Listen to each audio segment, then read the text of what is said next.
नमस्कार, good morning, good afternoon, good evening. मेरा नाम है मिसेस वर्षा पूरन सिंह और मेरे चैनल अंग्रेजी सीखे के साथ जुड़ने के लिए आप सभी का बहुत बहुत धन्यवाद। मैं आशा करती हूँ और ये उम्मीद रख रही हूँ कि आप कंटिन्यूसली चैनल को फॉलो कर रहे हैं, हर एक क्लास को ध्यान से देख रहे हैं। जो दर्शक मेरे साथ पिछले क्लास में ही जुड़े हैं, प्लीज़ स्टार्टिंग से सारे वीडियोज़ देखें ताकि आपको इंग्लिश के बेसिक कॉन्सेप्ट्स अच्छे तरीके से क्लियरली समझ आएँ।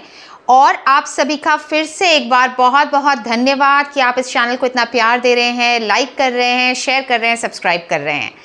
तो आइए आज की क्लास की तरफ बढ़ते हैं।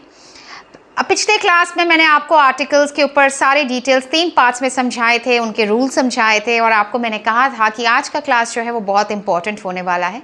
वैसे तो हर एक लेसन बहुत इंपॉर्टेंट है, बट आज का जो क्लास है वो आपके इंग्लिश के बेस को, यानी इंग्लिश की जो बेसिक कॉन्सेप्ट्स है कि एक वाक्य कैसे बनता है, उस पर निर्धारित है। तो अब आपने कुछ शब्द सीखे। इससे पहले आपने ये सीखा कि किस तरीके से कहाँ आर्टिकल्स यूज़ किए जाते हैं, कुछ शब्दों के बारे में बताया मैंने आपको, कॉन्सोनेंट्स, वावल्स समझाए। आप अगर देख रहे होंगे तो मैं इंग्लिश के वर्ड ज़्यादा यूज़ कर रही हूँ बिकॉज अब आप इनके साथ जुड़ चुके हैं, तो आप ये शब्दों का इस्तेमाल कर रहे होंगे। तो आज जो हमारा क्लास है वो है पार्ट्स ऑफ स्पीच के ऊपर, यानी शब्द भेद। अंग्रेजी में कोई भी एक वाक्य जो होता है, हर एक पार्ट यानी हर एक अंग उस वाक्य का, या जो आप बोल रहे हैं, जैसे मैं जो बोल रही हूँ, तो हर एक शब्द जो उस वाक्य में जुड़ा है उसकी एक अलग ही महत्वता यानी एक अलग ही वैल्यू होती है और उस हर एक शब्द का नाम दिया गया है अंग्रेजी में। उसे हम पार्ट्स ऑफ स्पीच कहते हैं। So my friends, if I have to explain it in simple language, parts of speech is defined that's every word in a particular sentence performs a different function or a different role, and there are some words which form as a supporting function for the other words in that sentence. इसका मतलब ये है कि हर एक शब्द जो एक वाक्य में जुड़ा है उसका एक नाम है, उसका एक वैल्यू है, और कभी कभी हर एक शब्द एक दूसरे शब्द की हेल्प करते हैं, मदद करते हैं, और उसी तरीके से एक वाक्य सही तरीके से बनता है। तो आइए अब हम इसे समझते हैं। अंग्रेजी में पार्ट्स ऑफ स्पीच यानी शब्द भेद 8 तरीके के होते हैं।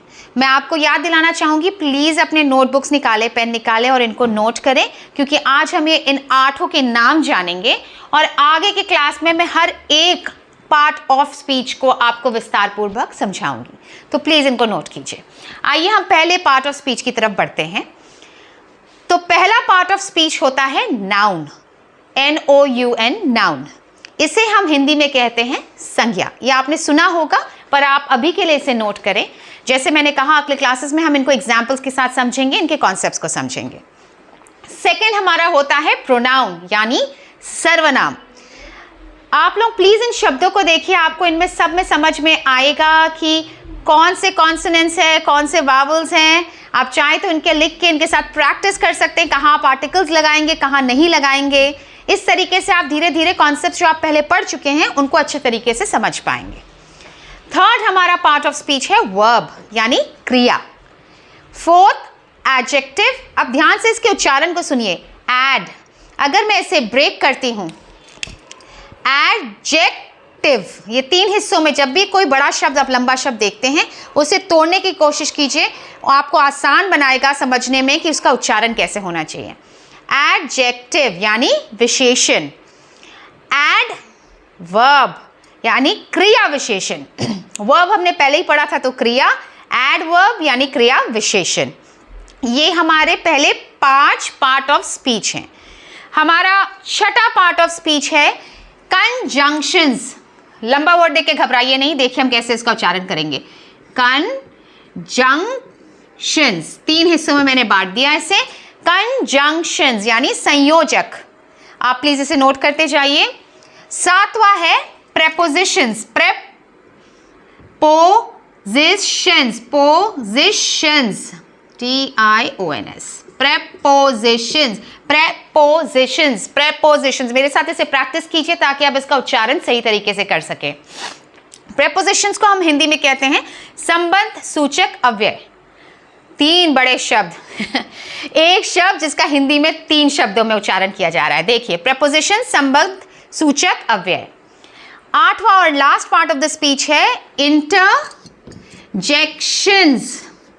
इंटरजेक्शंस यानी विस्मयादिबोधक, इंटरजेक्शंस विस्मयादिबोधक, प्लीज इसको नोट कीजिए, इंटरजेक्शंस।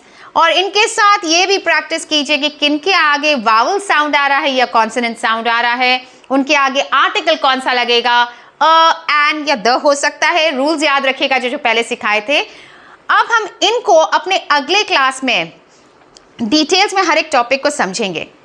दोस्तों, आपने बहुत सारे चैनल्स देखे हैं जो पार्ट्स ऑफ द स्पीच को आपको 15 मिनट, 1 घंटे, हो सकता है आधे घंटे के माध्यम में आपको इस समय में कंप्लीट कर देते हैं। मैं हड़बड़ा कर आपको इस तरीके से नहीं सिखाना चाहती जहां आपको कॉन्सेप्ट ही समझना है, इसलिए मैंने आज आपको सिर्फ एक इंट्रोडक्शन दिया है पार्ट्स ऑफ स्पीच का। अब जैसे मैंने कहा, अगला क्लास जो हमारा होगा उसमें हम संज्ञा को डिस्कस करेंगे और डिटेल्स में समझेंगे। तो प्लीज़ ये सब नोट कीजिए और अगले क्लास, अगले वीडियो को फॉलो कीजिए। उसमें हम संज्ञा को अच्छी तरीके से समझेंगे और धीरे धीरे करके हम वाक्यों को बनाना सीख पाएंगे। उम्मीद कर रही हूँ आपको ये इंट्रोडक्शन समझ में आया होगा। इसी तरीके से इस चैनल के साथ जुड़े रहिए, लाइक करते रहिए, सब्सक्राइब करते रहिए, शेयर करते रहिए और सबसे बहुत ज़रूरी बात, हमेशा खुश रहिए, अपने इर्द गिर्द खुशी बिखेरते रहिए, खुश रहिए और याद रखिए अंग्रेजी आप बहुत ही आसान तरीके से सीखते रहेंगे अंग्रेजी सीखे चैनल के साथ। मिसेस वर्षा पूरन सिंह के साथ जुड़ने के लिए आप सभी का बहुत बहुत धन्यवाद।